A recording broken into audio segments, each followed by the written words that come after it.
અમૃતધારા 26મી પ્રસાદની વાર્તા.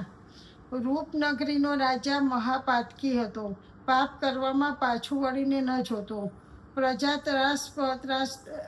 ત્રાહ્ય થઈ ગઈ હતી. ક્રૂર અને ઘાતકી રાજાના ઉગ્ર સ્વભાવથી નગરના લોકો ગળે આવી ગયા હતા. રાજા જેટલો ઘાતકી હતો એટલી જ રાણી ધર્મિષ્ઠ હતી. રાજા જેટલા પાપ કરે એનાથી બમણા રાણી પુણ્ય કરે. પંખીને ચણ, પશુને ઘાસ અને ભૂખ્યાને ભોજન દે. એમ કરતાં રાજા પ્રૌઢ થયો. શરીરની શક્તિ ક્ષીણ થઈ. ત્યારે રાજાને પાપના પડછાયા ડરાવવા લાગ્યા. રાજા ઊંઘમાંથી ઝબકીને જાગી જતો. કરેલા પાપ યાદ કરીને રડતો. રાજાને ક્યાંય ચેન પડતું ન હતું. નર્કનો ભય સતાવતો હતો. એકવાર રાજાએ વિચાર કર્યો કે આખી જિંદગી પાપ કર્યા, હવે મોત આવે એ પહેલાં થોડું પુણ્ય કરી લઉં. માણસને ધોળા આવ્યા પછી જ જ્ઞાન થાય છે. રાજા તો પુત્રને રાજપાટ સોંપીને ચાલી નીકળ્યો. એના પગલે પગલે રાણી ચાલી. જ્યાં પતિ ત્યાં સતી. પહેર્યા લુગડે અને ઉઘાડા પગે રાજા રાણી વનમાં આવ્યા. પગમાં કાંટા વાગે છે. વસ્ત્રો જાડી ઝાંખરામાં ભરાઈ જવાથી ફાટી ગયા છે. ભૂખ્યા તરસ્યા રાજા રાણી વનમાં વચ્ચે આવ્યા અને તપ કરવા માટે કોઈ સારી જગ્યા શોધવા લાગ્યા. ત્યાં એમની નજર એક 4 હાથવાળા બ્રાહ્મણ પર પડી. રાજાને લાગ્યું કે આ કોઈ દેવ છે. દેવને જ 4 હાથ હોય.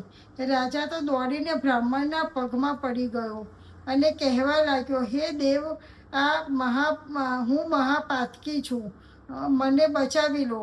ત્યારે બ્રાહ્મણ બોલ્યો, ભાઈ, હું કોઈ દેવ નથી, હું તો બ્રાહ્મણ છું. આગળ જતાં ઘણાય 4 હાથવાળા માણસો જોવા મળશે. રાજાને લાગ્યું કે આ વનમાં કોઈ ભેદ છે. તેથી એ બ્રાહ્મણને આગ્રહ કરીને પૂછવા લાગ્યો. ત્યારે બ્રાહ્મણ બોલ્યો, થોડા દિવસ પહેલાં હું તપ કરવા અહીં આવ્યો. ત્યારે મેં 4 હાથવાળા ગોવાળને જોયો. પહેલાં તો મને ડર લાગ્યો, પણ પછી હિંમત કરી એની પાસે ગયો. એ ગોવાળ મને આંબાની ઘટા પાછળ લઈ ગયો. ત્યાં કનકનો પહાડ હતો. એ પહાડ પર પરસોત્તમ પ્રભુનું મંદિર હતું. એ મંદિરનો મહિમા એવો છે કે કોઈ ત્યાં પ્રસાદ લે એના 4 હાથ થઈ જાય. મેં પણ ત્યાં પ્રસાદ લીધો. આ સાંભળીને રાજા આજીજી કરવા લાગ્યો કે હે ભૂદેવ, મને પણ ત્યાં લઈ જાઓ. કદાચ ત્યાં મારા પાપનો ભાર હળવો થાય. બ્રાહ્મણ રાજા રાણીને આંબાની ઘટા પાછળ લઈ ગયો, પણ રાજાને ક્યાંય પહાડ ન દેખાયો.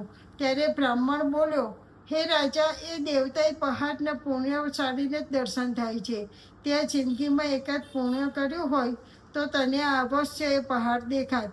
રાજાની આંખમાંથી બોર જેવડા આંસુ સરવા લાગ્યા. એ પોતાની જાતને ધિક્કારવા લાગ્યા.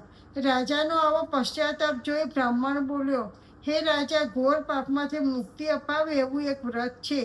જે માણસે જિંદગીમાં કદી પુણ્ય, દાન, વ્રત, તપ ન કર્યા હોય, દાન દક્ષિણા ન આપી હોય, એ જો પરસોત્તમ વ્રત કરે તો ભવ પાર થઈ જાય.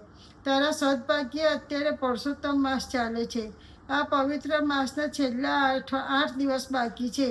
તું નગરમાં જઈ બીજા માણસોને લઈ આવ. આપણે પાછે એ ઉપવાસ કરીશું. એના પુણ્ય બળે તને કનકના પહાડના અવશ્ય દર્શન થશે. રાજા તત્કાળ નગરમાં ગયો.